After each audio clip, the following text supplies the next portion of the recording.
back to Daily Red Devil. We've got so much to get into on the show today, but before we do that, please do me a small favour. If you are watching the channel for the first time today, make sure to subscribe, bottom right hand corner, and give the video a like. Let's try and see 1,000 likes on this episode. On today's show, we're going to be talking about Benjamin Sesko, of course.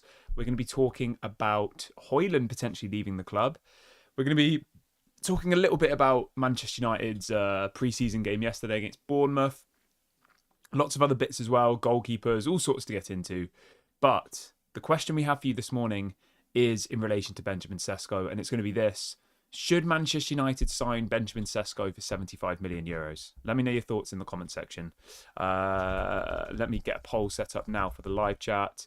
Should United sign Benjamin Sesko for 75 million euros? Let me know in the comment section now, guys. Get in there. Let me know, have your say. I'll bring you the news first, and then I will give you my thoughts on this story as well. So this is coming out from David Ornstein. So tier one source, doesn't put out fake stories, doesn't put out clickbait. I would say David Ornstein's probably the most reliable football journalist at the moment. More so than Fabrizio. Fabrizio puts out like 1,000 stories a day, which are just the same thing. David Ornstein is a little bit more selective about what he puts out. But anyway, David Ornstein's reporting this morning that Red Bull Leipzig are demanding 75 million euros guaranteed, plus add-ons, plus a percentage of a future sale for Benjamin Sesko. So let me do a little conversion there. What's that in pounds? 75 million euros is about 64 million pounds. So they want 64 million guaranteed, and then they want add-ons. We don't know how much that is. And then they want a percentage of a future sale. So that would mean that, say in 3 years' time, Benjamin Sesko is worth 150 million. They would want a share of that 150 million. I mean, it seems like quite a lot to me, I think. But, I mean, how much was Gyökeres? Let me just check. Gyökeres was about the same, no? I mean, he was less. Gyökeres was 63.5 million euros up front. Now, arguably, Gyökeres is 6 years older. Arguably, there was some sort of weird release clause gentleman's agreement with Gyökeres. But, yeah, I don't know. To be honest, I don't think the transfer fee was ever the problem with Gyökeres. I think it was just the fact that, you know, he wanted Champions League football and we can offer that. So maybe Fabrizio did say, didn't he, that if we'd have won the Europa League, Gyökeres would have probably signed for United. So I don't think it was so much that we couldn't afford Gyökeres. I think it was more that we weren't his preferred destination. You know, he wanted a club with Champions League football, and obviously we couldn't offer that. So maybe it's not comparable. Obviously people are going to be like, well, Arsenal paid this much for him. Why are we paying? You know, like I get that whole point, and that's kind of what I'm saying. But I think when you actually look into it a little bit more deeply, one of them's 6 years older than the other. You know, he's just turned 28, I think, Gyökeres. Benjamin Sesko is only 22. So, you know, Arsenal may only get, best case scenario, 6 years out of Gyökeres, maybe 7. Whereas in theory, we could sign Sesko now and he could play for us until he's in his mid-30s. You know, 13 years. So when you look at it like that, if he turns out to be a success, 64 million isn't actually that bad, is it? If you had him at the club for 10 years, that's only 6.4 million a season, if that makes sense. So it's not terrible if you look like that, but it is still a big risk. I would still do this deal. I think we've backed ourselves into a corner now where there isn't really any other options either. I mean, there's Ollie Watkins, but he's 30 and it's going to cost you the same amount of money. There is Dominic Calvert-Lewin. Nobody wants him. There is Jamie Vardy. Do you know what I mean? Like, we're literally going down to, like, we're scraping the barrel here. So I think of everyone who's still remaining. Obviously, there's Nicholas Jackson as well. I think of everyone who's still remaining, I think Benjamin Sesko is by far the best option. And I think in the grand scheme of things, 64 million isn't terrible. I wouldn't say it's a good deal, but I wouldn't say it's terrible. I'd say it's probably a little bit too expensive, but Like, I understand why he's that much. I understand, why they're demanding so much money. But I want to get your thoughts on this. How do we feel? 75 million euros is the minimum amount of money that apparently Red Bull Leipzig are willing to accept. 64 million pounds, and they want add-ons, and they want a percentage of any future sales. I mean, realistically, let's just say this. That is just the opening negotiation. So that could always come down a little bit, that is like, that's the initial ask. That doesn't mean they're going to get it. I think personally, they probably would accept somewhere between 50 and 60 million pounds, I reckon. That's just my opinion, by the way. But I think, it's all good and well telling the world that it's 64 million or nothing. But if an offer came in for 55, 60 million and Benjamin Sesko says he wants to leave, then I reckon they probably would be able to do a deal. But yeah, I would say that, just to summarise, I think 75 million, I wouldn't say it's a good deal by way of transfer fee, but I think it's still a deal we need to do. And like I said, we've backed ourselves into a corner where we don't really have any other options here. But just to be clear, he is the player I want. He is the best option available on the market. The only bit that I'm kind of umming and ahhing about is the transfer fee. I think the transfer fee is a little bit too high, but at the same time, I understand why it's high. He's very talented. He is young. He's got bags of potential. He could be the next Isak. You have to think that Newcastle signed Isak for around the same amount of money. It was about 70, 75 million, right? 2 or 3 years later, he's worth 150 million pounds. So Benjamin Cesco could easily replicate what Isak did. Comes to the Premier League, gets 20 goals per season for a couple of years. Suddenly he's a 150 million pound player. So I get the logic. But yeah, what do you all think about this? 64 million pounds. Would you do that deal? Do you think it's too much? Do you think Manchester United should be trying to negotiate that down? There is a story this morning as well from Fabrizio that apparently Leipzig are interested in some sort of player swap. Now, there is also a story from Fabrizio saying that Rasmus Hojlund would be a dream signing for Leipzig, which sounds made up, but apparently it's not. So it says Manchester United are showing Leipzig the opportunity to include a player in a deal for Benjamin Sesko. That's from Fabrizio Romano. And Fabrizio also says that Rasmus Hojlund is one of the dream targets for Red Bull Leipzig. I mean, this all sounds too good to be true, doesn't it? Fabrizio saying that Hojlund is a dream target for Red Bull Leipzig. A dream target, wow. I mean, if we could get like 35 million for Hojlund and then maybe give him like an extra 25 million on top, I would definitely do that deal. 35. We sell Hojlund for 35 million. What did we pay for Hojlund? Let's have a look. I know it was too much, wasn't it?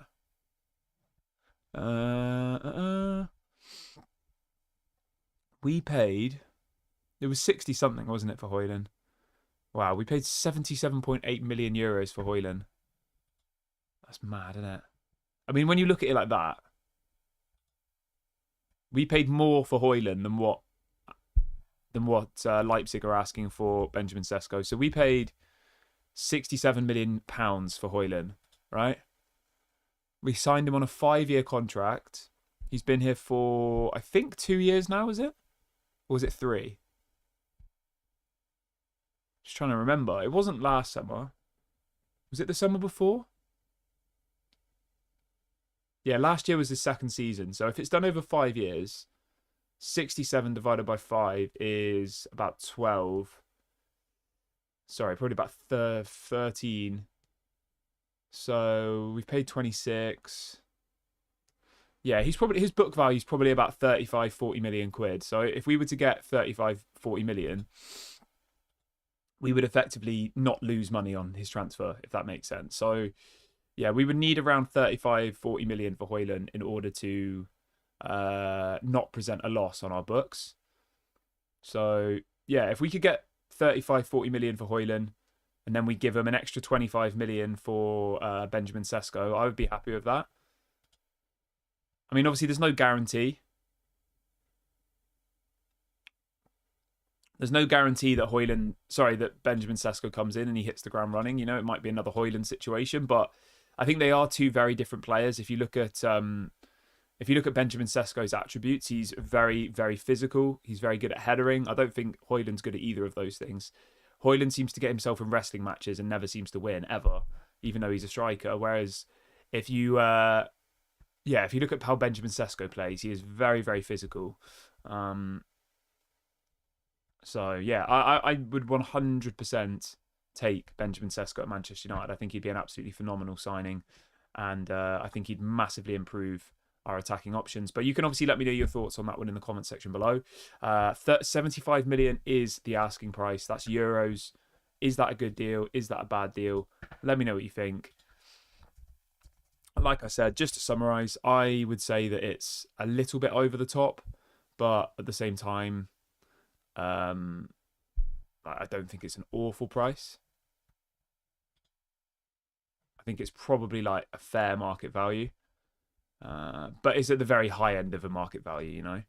So, yeah, let me know what you think, guys. Very interested to see what you're all saying on that one. Moving on from there, we are now going to talk about... Al says, I heard that Leipzig were okay with a 4-year instalment plan. That sounds great. I mean, if it was like that, you know, 15 million this year, 15 next year, 15 the year after. I mean, it's nothing, is it? And like Ginge says in the chat, that's just Rashford's wages. You know, we've got Rashford off the books. The amount of money we've saved in Rashford's wages would pay for the first year of Benjamin Sesko. And then next year, Rashford will probably be gone, most likely, or out on loan again. So that pays for the second year, you know? So when you look at it like that, realistically, Rashford not being a Manchester United player effectively pays for Benjamin Sesko because of how much money Marcus Rashford was on. You know, he was on 350 grand a week. So, yeah, I'm very much for this deal. The striker has been like the main priority for me for a long time. I said it last summer that we needed a striker. I never really saw Xerxes as a striker. I mean, even in Xerxes' own words, he said he's not a striker. He said he's something between a number 9 and a number 10. So yeah, I'm very, very for this deal, and hopefully we can get this one over the line. Obviously, we'll wait and see what happens, but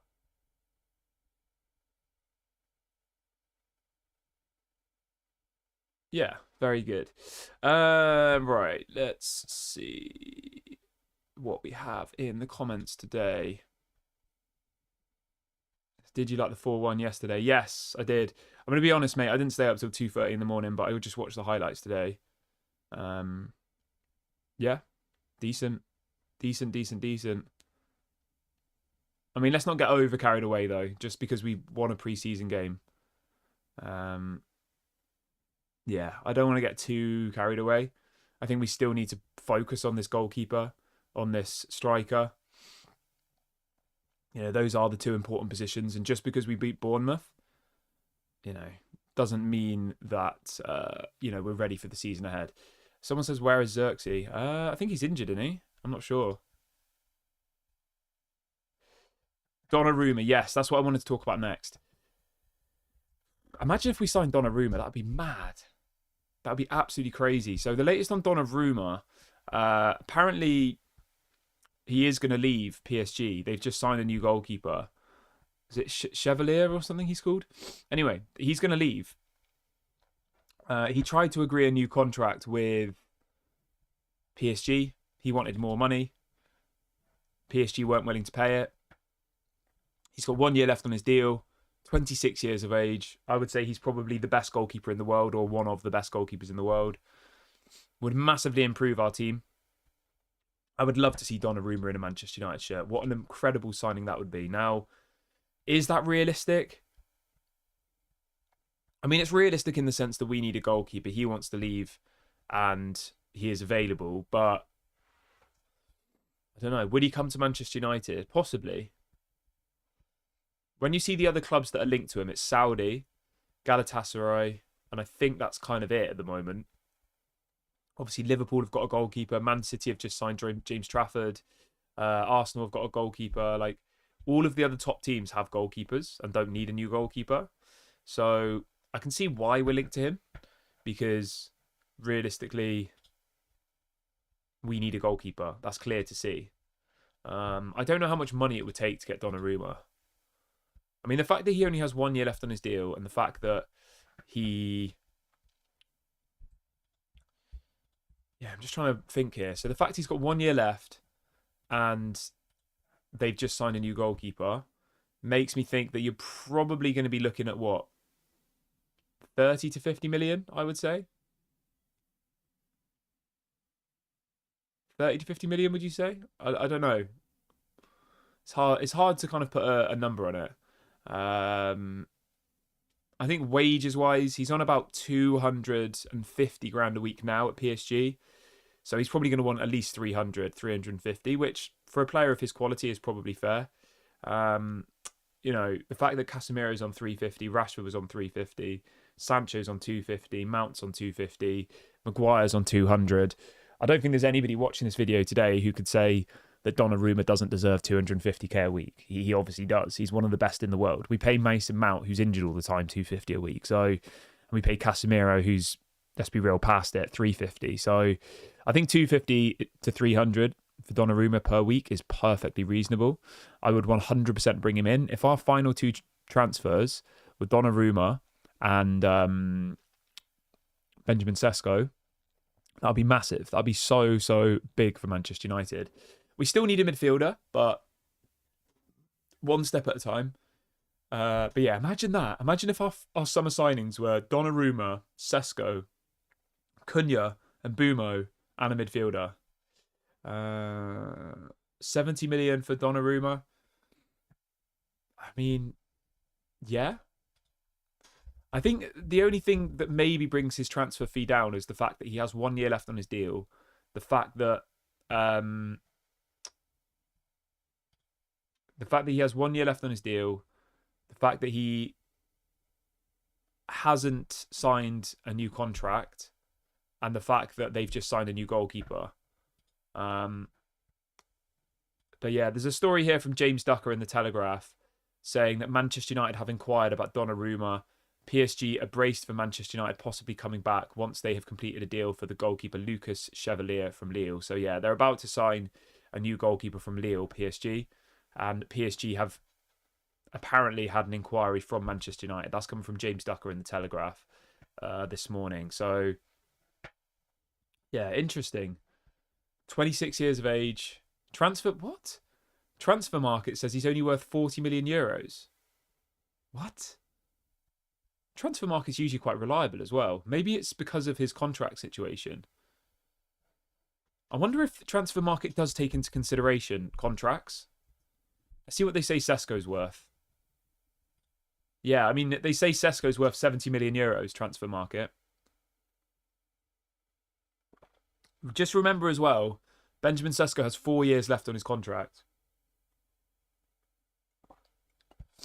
Whereas Donnarumma only has 1.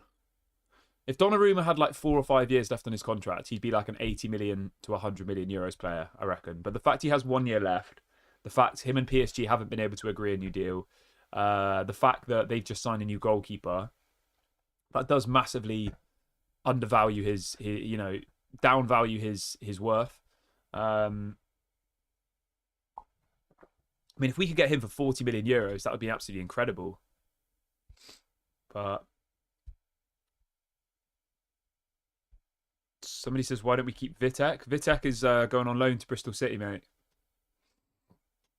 He's already agreed a loan move to Bristol City. So yeah, Vitek's already gone. He signed a new contract, Vitek, and he is playing for Bristol City in the Championship. So maybe Vitek's one for the future, but he's not going to be part of this season's team. Like, that's confirmed, 100%. He's gone off on loan. So yeah.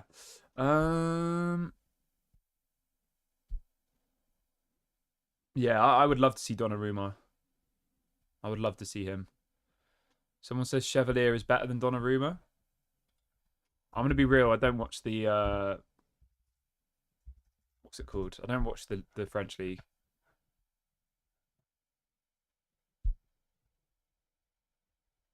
How much are they signing him for?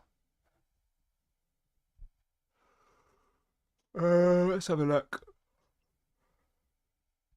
He's weighed about 30, 40 million euros, Chevalier.